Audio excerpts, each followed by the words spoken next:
In this video, we're going to be talking about how to fix an iPhone that won't connect to Bluetooth. This is going to be the only video that you'll ever need to watch on the internet, so let's just get started with key troubleshooting steps. First things first, toggle the Bluetooth on and off if you haven't already. And once you've done that, simply head into your settings right over here, and then head into your Bluetooth right over here. And once you're inside of Bluetooth, then try to forget the device that you're trying to connect to and try pairing it again.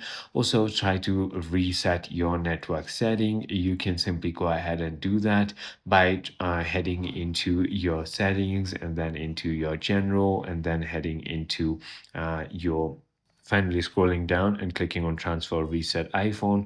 Click on erase all content and settings, and you can simply go ahead and do that, or click on reset and just go ahead and do the network settings by clicking on reset network settings. It is as simple as that. I hope this video clarifies everything for you. If it did, hit that like button and I'll see you on the next one.